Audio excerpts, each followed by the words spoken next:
ان کا پورا ماجرا دیکھ لیں کہ حق خطیب کے ساتھ کس طرح اقرار الحسن نے کیا.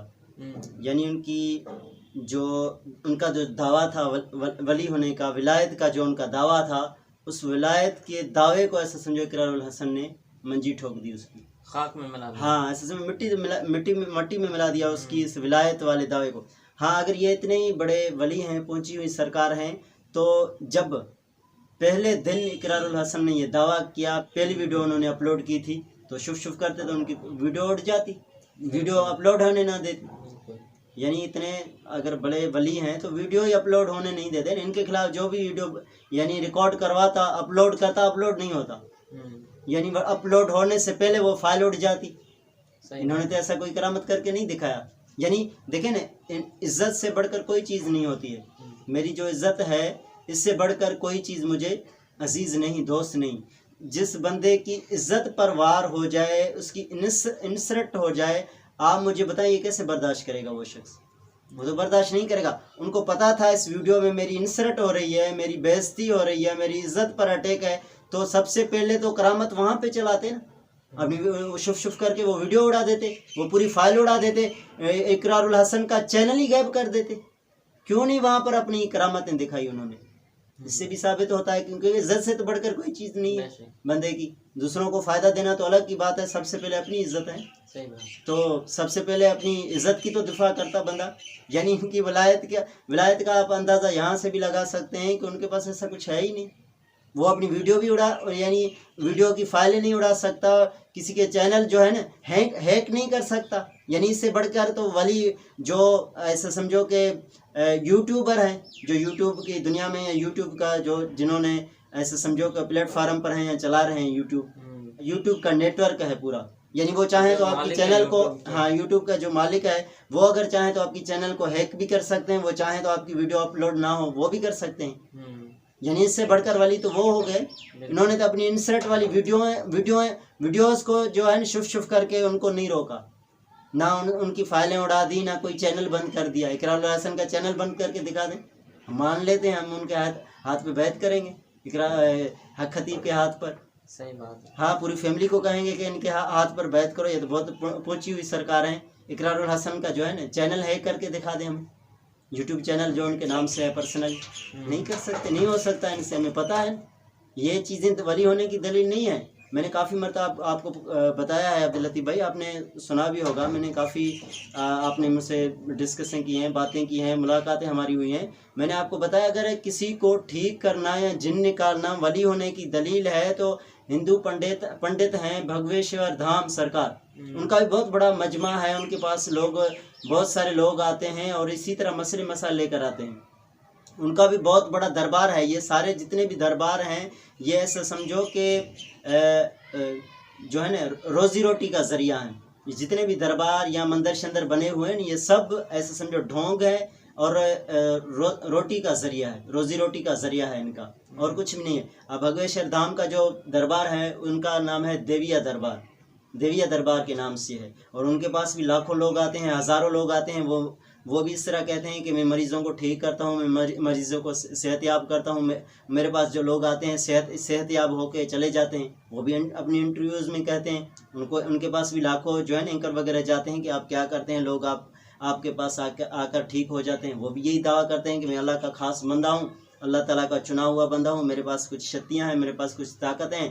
ان کے بقول، کیونکہ ان کا اپنا ایک لینگویج ہے، اس میں اس کو شکتی کہتے ہیں. ہمارے یہاں اپنے پاکستان میں ان چیزوں کو مثلاً کرامت کہتے ہیں.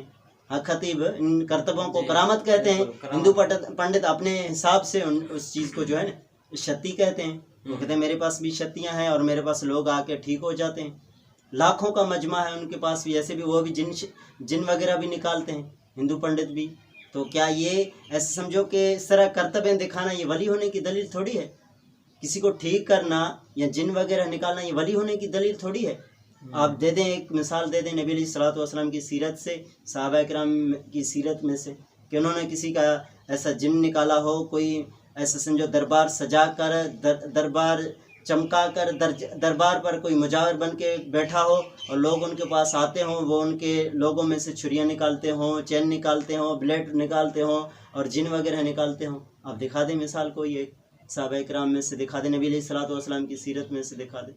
یہ اس طرح کی کرتبیں تو ہندو بھی کرتے ہیں, عیسائی بھی کرتے ہیں. عیسائیوں کے کافی پادری ہیں, وہ بھی جن نکالتے ہیں. آپ دیکھ لیں یوٹیوب پہ ساری ویڈیوز پڑی ہوئی ہیں. ان کے پاس بھی ایسے لاکھوں لوگ آتے ہیں, لاکھوں کا مجمع ہوتا ہے ان کے پاس, اور وہ جن وغیرہ نکالتے ہیں پادری. یہ ولی ہونے کی دلیل نہیں ہے. اگر یہ ولی ہونے کی دلیل ہوتے تو نبی علیہ الصلوۃ والسلام کے پاس ایک خاتون آئی, اللہ کے حبیب علیہ الصلوۃ والسلام کے پاس, کہا کہ اللہ کے حبیب مجھے نا مرگی ہے, مرگی کے دورے پڑتے ہیں. جب مجھے مرگی کا دورہ پڑتا ہے تو میں اپنی ہوش و حواس کھو بیٹھتی ہوں, مجھے پتہ نہیں چلتا میں کہاں ہوں, کیا کر رہی ہوں. یعنی میں ایسے سمجھو کہ برہنہ ہو جاتی ہوں. تو نبی علیہ الصلوۃ والسلام نے تو شف شف کر کے ان کا جو ہے مسئلہ حل نہیں کیا. حالانکہ ولی ہونے کی دلیل نہیں ہے. سب سے ولی اللہ کے حبیب سے کوئی بڑھ کر اللہ کے ولی ہیں کوئی نہیں, لیکن نبی علیہ الصلوۃ والسلام نے شف شف کر کے ان کا مسئلہ حل نہیں کیا. کیا کہا کہ آپ صبر کریں, آپ کے لیے جنت ہے. تو خاتون کہنے لگی اللہ کے حبیب آپ دعا کریں جب مجھے مسئلہ ہوتا ہے کہ میں برہنہ نہ ہو جاؤں, یعنی میں خود کو سنبھال سکوں, خود کو ڈھانپ سکوں. تو نبی علیہ الصلوۃ والسلام نے ان کے لیے دعا کی کہ آپ جو ہے نا انشاءاللہ خود کو سنبھال سکیں گے, ڈھانپ سکیں گے. انہوں نے صبر کیا. ایک اور شخص آیا نبی علیہ الصلوۃ والسلام کے پاس, کہنے لگا اللہ کے حبیب, دیکھیں نبی علیہ الصلوۃ والسلام کی اسٹیٹس دیکھیں, یہ وہی چیزیں پکڑ کر خود پہ اپلائی کرتے ہیں. ہم اللہ کے ولی ہیں, اللہ کے نبی نے یہ کام کیا. ارے ظالمو, تم اللہ کے نبی سے خود کو تشبیہ دیتے ہو, اللہ کے نبی علیہ الصلوۃ والسلام کی معجزات کو خود پہ تشبیہ دیتے ہو, اللہ کے نبی علیہ الصلوۃ والسلام کی سیرت کو خود پر اپنانا چاہتے ہو کہ نبی علیہ الصلوۃ والسلام نے وہ معجزہ کیا, ہم کیوں نہیں کر سکتے. یعنی آپ کا دعویٰ یہ ہے. پھر کہاں گیا آپ کے ختم نبوت کا پلیٹ فارم, ختم نبوت کی کانفرنس سے؟ آپ تو ختم نبوت پہ ڈاکہ ڈال رہے ہیں. پھر یعنی آپ ختم نبوت یعنی نبی علیہ الصلوۃ والسلام کی سیرت لے کر خود پر اپلائی کرتے ہیں. نبی علیہ الصلوۃ والسلام کا اسٹیٹس دیکھیں, اپنا اسٹیٹس دیکھیں. آپ کو قرآن کی ایک آیت پڑھنا نہیں آتا, نبی علیہ الصلوۃ والسلام سے خود کو کمپائر کر رہے ہیں آپ.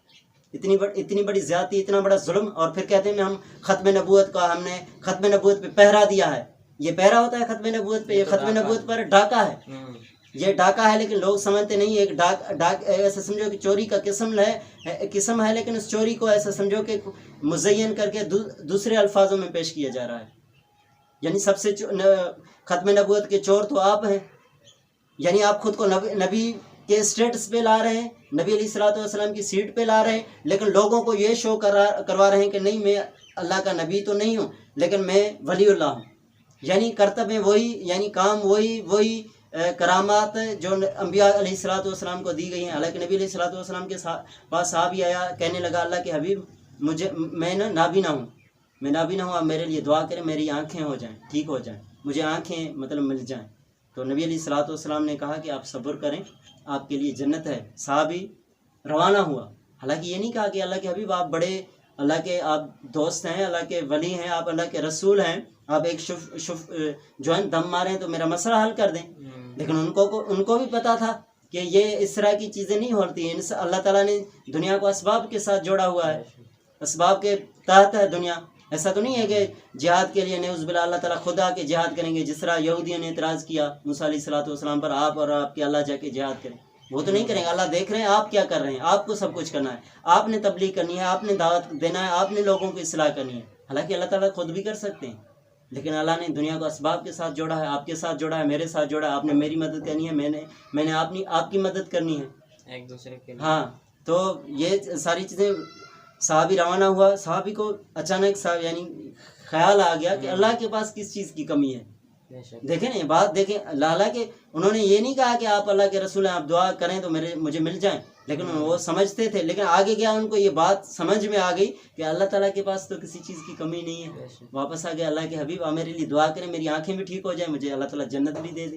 اللہ تعالیٰ کے پاس کس چیز کی کمی ہے. تو نبی علیہ الصلوۃ والسلام نے دعا کی, اللہ تعالیٰ نے ان کو آنکھیں بھی دے دی, ان کی بینائی بھی یعنی واپس آ گئی, اور اللہ تعالیٰ نے ان کو جنت بھی دے دیا. لیکن یہ تو اسپیشلی نبی علیہ الصلوۃ والسلام کے لیے یہ اسٹیٹس, یہ نبی علیہ الصلوۃ والسلام کے لیے خاص معجزات ہیں.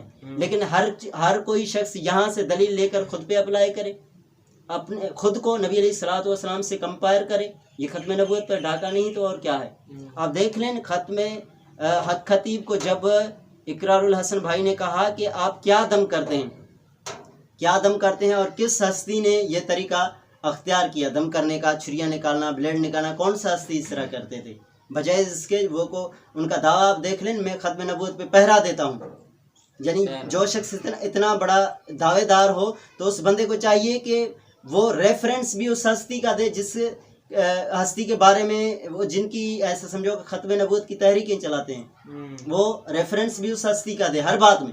انہوں نے بجائے نبی علیہ الصلوۃ والسلام کی ریفرنس کے انہوں نے کہا کہ جو ہے نا داتا صاحب یہ کرتے تھے، فلاں فلاں طریقے استعمال کرتے تھے، داتا صاحب نے یوں کیا کہ نعوذ باللہ آپ نے داتا صاحب پر کلمہ پڑھا ہے۔ اقرار الحسن بھائی نے کہا کہ آپ کیا دم کرتے ہیں بجائے ان کے، حالانکہ نبی علیہ الصلوۃ والسلام نے دم کے طریقے بتلائے ہیں اپنے صحابہ اکرام کو۔ دم کے جو طریقے ہیں، جائز طریقے، مسنون طریقے جن کو ہم کہیں، سنت والے طریقے، وہ قرآن و سنت میں موجود ہیں۔ ان کو اتنا بھی نہیں پتہ، خود کو اللہ کے ولی کہتے ہیں، اتنا بھی نہیں پتہ کہ جو ہے نا دم کے مسنون دعائیں کون سی ہیں، دم کی جو مسنون دعائیں ہیں وہ کون سی ہیں۔ اللہ کا ولی خود کو کہتے ہیں لیکن اتنا بھی پتہ نہیں، کہتے ہیں کہ میں بسم اللہ پڑھتا ہوں۔ بھائی بسم اللہ کون سے صحابی نے دم کیا؟ نبی علیہ الصلوۃ والسلام نے کس صحابی کو بسم اللہ سے دم کیا؟ بسم اللہ تو نبی علیہ الصلوۃ والسلام، ہمارے چھوٹے جو ننھے بچے ہیں ان کو بھی پتہ ہے، کھانے کے لیے بسم اللہ کا جو ہے نا نبی علیہ الصلوۃ والسلام نے یہ دعا کھانے کے لیے صرف بتلایا کہ جب کھانا آپ شروع کرو تو بسم اللہ کرو۔ یہ دعا صرف کھانے کے لیے ہے، جب پانی پیو، مشروب چیزیں پیو تو بسم اللہ کر کے جو ہے نا پیو، یہ تو صرف اس چیز کے لیے، یہ تو دم کے لیے ہے ہی نہیں بسم اللہ۔ خطیب صاحب کہتے ہیں کہ میں بسم اللہ پڑھ کے دم کرتا ہوں۔ بھائی بسم اللہ دم تو قرآن و سنت میں ہے ہی نہیں۔ نبی علیہ الصلوۃ والسلام نے صحابہ اکرام نے 7 مرتبہ سورۃ فاتح دم کیا کسی بندے پر، جس کو حدیثوں میں آتا ہے کہ سانپ نے یا بچھو نے ڈسا تھا، ایک گاؤں کا سردار تھا، ان کو صحابہ اکرام نے 7 مرتبہ سورۃ فاتح دم کی ان کو، حتیٰ کہ نبی علیہ الصلوۃ والسلام کو جبریل امین نے معزتین جن کو کہا جاتا ہے، سورۃ اخلاص، سورۃ فلق، سورۃ ناس دم کیے صحابہ اکرام نے۔ نبی علیہ الصلوۃ والسلام نے یہ دم کے طریقے بتلائے۔ نبی علیہ الصلوۃ والسلام نے فرمایا کہ سورۃ البقرہ کی آخری آیت تلاوت کرو، بچوں پر تلاوت کرو، گھر میں تلاوت کرو، شیاطین جن آپ سے بھاگ جائیں گے۔ حالانکہ یہ مسنون چیزیں موجود ہیں لیکن ان کو اتنا بھی نہیں پتہ، کہنے لگے کہ بسم اللہ سے دم کرتا ہوں۔ حالانکہ بسم اللہ تو کسی نبی علیہ الصلوۃ والسلام نے کسی صحابی پر دم نہیں کیا بسم اللہ سے۔ ہاں بسم اللہ سے چیزیں پڑھ کے سنائی ان کو، یہ ایک الگ بات ہے، لیکن دم صرف بسم اللہ الفاظ، یعنی بسم اللہ جو کلمات ہیں یا بسم اللہ الفاظ ہیں وہ بسم اللہ کر کے کس صحابی نے کیا؟ اس طرح کسی صحابی نے نہیں کیا۔ حالانکہ یہ قرآن و سنت کے ایسے سمجھو منافی ہے، قرآن و سنت میں تو دم کے جائز طریقے موجود ہیں، لیکن آپ کے حق خطیب صاحب کو تو اتنا بھی نہیں پتہ۔ اس سے زیادہ تو علم اقرار الحسن بھائی کو ہے، ان کو پتہ ہوگا کہ سورۃ فاتح دم کی جاتی ہے، پہلاج الحسن، ان کو بھی علم میں ہوگا کہ سورۃ فاتح، سورۃ ناس، فلق یہ دم کی جاتی ہیں۔ اتنے بڑے ولی کو اتنا بھی نہیں پتہ، کہنے لگے میں بسم اللہ دم کرتا ہوں۔ آپ کو اس بات پہ حیرت نہیں ہو رہی؟ آپ کو بھی علم میں ہوگا یہ چیزیں۔ جی جی بالکل۔ تو یہ ایسا سمجھو یہاں سے بندہ اندازہ لگا سکتا ہے کہ ان کا علمی لیول کیا ہے۔ جو ہے ختم نبوت کی تحریکیں چلانا، نعرے لگانا بہت آسان ہے، لیکن ختم نبوت کے بارے میں علم رکھنا یہ بہت بڑا مشکل ہے۔ یعنی ختم نبوت جس ہستی کے بارے میں وہ نعرے لگاتے ہیں، اس ہستی کی تعلیمات کو لے کے چلنا، ان پر عمل کرنا، یہ بہت بڑا اوکھا کام ہے۔ پنجابی میں کہتے ہیں اوکھا کام ہے، یعنی مشکل کام ہے۔ لیکن نعرے بازی تو آپ دیکھ لیں، نعرے بازی تو ہمارے حکمران بھی کہتے ہیں، سب کرتے ہیں۔ ہاں آپ کو گیس دیں گے، آپ کو بجلی دیں گے، آپ کو روڈ اور رستے دیں گے، آپ کے شہر کو روشن بنائیں گے، آپ کے شہر کو بحریہ ٹاؤن بنا دیں گے۔ نعرے تو لگاتے ہیں لیکن ایسے سمجھو فضول نعرے ہیں اور کرتے کچھ نہیں۔ ہاں کرتے نہیں ہیں کچھ بھی۔